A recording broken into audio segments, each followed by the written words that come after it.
Hello. Now this is a slightly unusual video.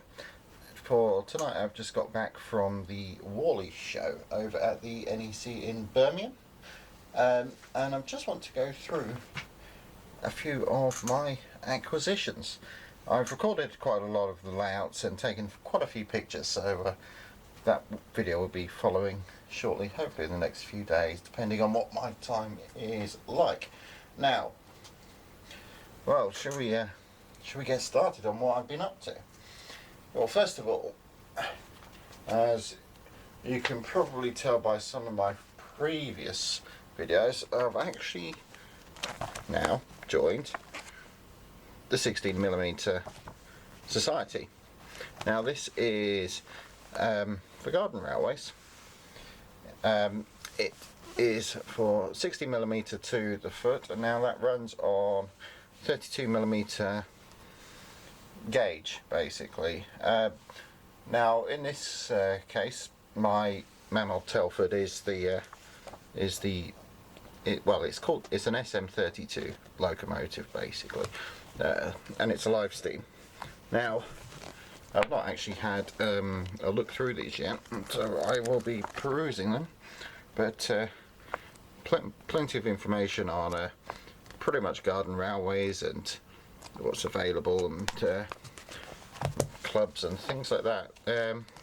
Now one of the advantages of this is that not having a layout of my own, only temporary ones, I can actually attend other people's open days and take my own locomotive along, which will be brilliant, because it'd be quite nice to actually run the full set all as one train, basically.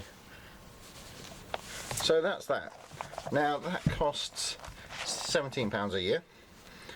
You get this lovely wad of books, as well as some periodicals every so many months. The other thing I needed to get was another 21-pin chip.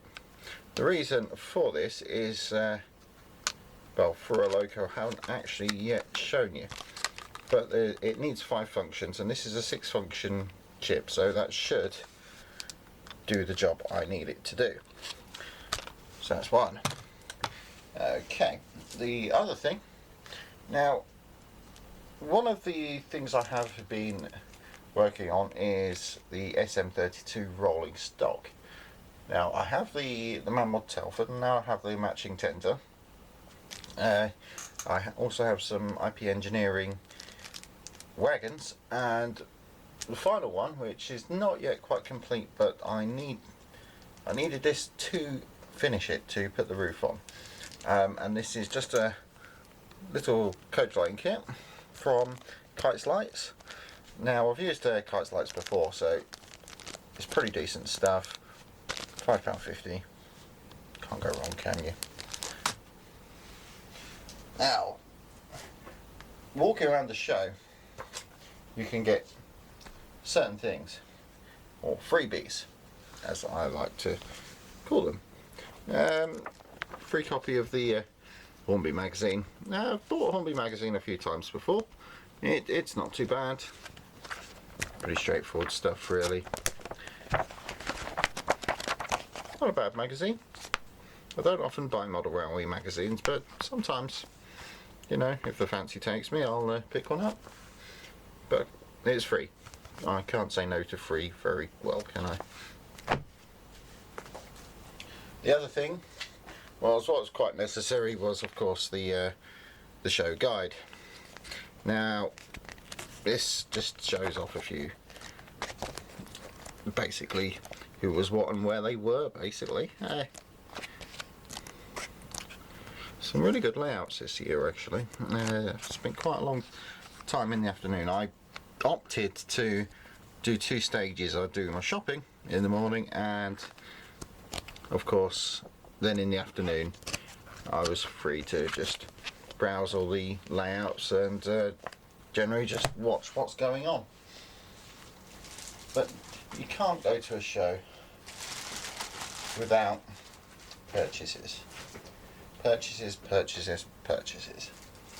Now, the first thing I'm going to show you was, and I think personally, a bit of a bargain.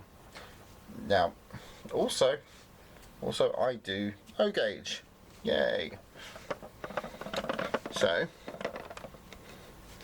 in one of the stores, I picked up these. Now, they're just a pretty basic set of London South Western Railway non-corridor bogie coaches. I'm not really sure on LSWR stock. I'll need to actually find out what these actually are, but I thought they looked pretty good, and for the price I got them for, which was for the pair £100. Now I say, but Hornby is cheaper than that. You can get a coach for 40 quid each. Well, these are O-gauge. The actual build quality is very good. That's what really caught my eye actually. Although there is a slight difference in the two, in that this one has cast bogies and this one has plastic, but that's not a big issue. I only actually noticed it just when I got home. Now, the next item, shall we say, is this. I've been after one of these for quite a while, for a number of years actually. Now, which store was it? Oh, that was it. It was Locomotion Models. They were selling these. They had actually been splitting up the 4 packs, so I decided to pick up Silverlink. Of course, this is actually go with the other 3